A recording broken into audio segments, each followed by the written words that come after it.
Hello everyone, I hope you're doing good, and if not good, then great. I am excited, not for me, but for you, because we're almost near the end of the first quarter of 2021, and when I scroll on my timeline, I don't know about your timeline, but my timeline, I keep seeing, a lot of people getting job opportunities, people being accepted into schools. And so the blessings are on overflow right now. So I'm just super pumped up, thankful, and excited to be connected with all of you. Now, one thing that I do want to talk about today that I have been having conversations with a couple friends more recently, especially my Bible study group yesterday, is this idea of comfort versus growth. Now, we all know the definition of those two words, but I wanted to just get the real definition from the dictionary. And comfort in the Oxford Dictionary is defined as a state of physical ease and freedom from pain or constraint. So it's a state of being. However, growth is the process of increasing in amount, value, or importance. So it's something that's going to take some time. It's a process. It's not something that's going to happen overnight. So we can also maybe even refer to these two sort of terms as settling or doing more.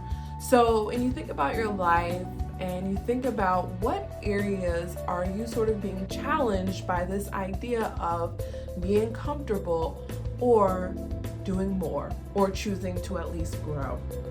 And I think one of the biggest challenges in choosing to grow is fear. And I want to encourage you and remind you, which you probably already know this, but I definitely want to encourage whomever's out there sort of fearful about growing is you have power over fear. You can literally shrink fear so small that you are able to take your next step. Fear only grows when you feed it. So if you're constantly saying with your mouth, I can't do it, I'm incapable, or maybe if I were to try it, I don't even know if it'll work out, or I don't have the money to do that, I don't have the resources, and you're constantly even thinking those thoughts, all you're doing is helping fear to grow. It's not going to be until you take those words out of your mouth, remove those thoughts from your mind, that you're finally able to say, you know what? I think I'm going to choose growth this time. So you have to take those thoughts back and remind yourself that you have power over fear. Also, when choosing growth, you have to set goals for your growth. It's really important that when you're trying to grow, you know what you're trying to achieve. You can't just say, hey, I want to grow, but not actually have any attainable goals that you're trying to achieve in this growth process. One, because then you're out here aimlessly just doing stuff. But two, it also helps you to track your progress if you're able to see if you're achieving things that you've set on your goals list in your growth process. And last but not least, a word of encouragement that I have for someone else out there listening, but also for myself: waiting and growth are not the same thing.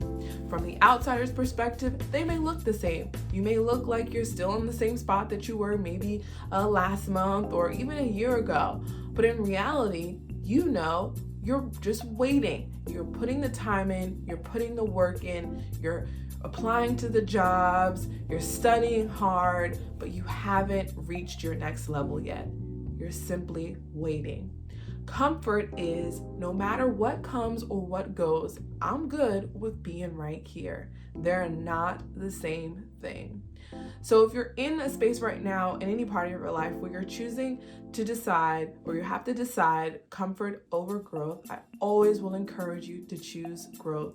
Hopefully this helps you as you move throughout the rest of your day, your week, your month, and even this year. Have a wonderful rest of the day. Bye-bye.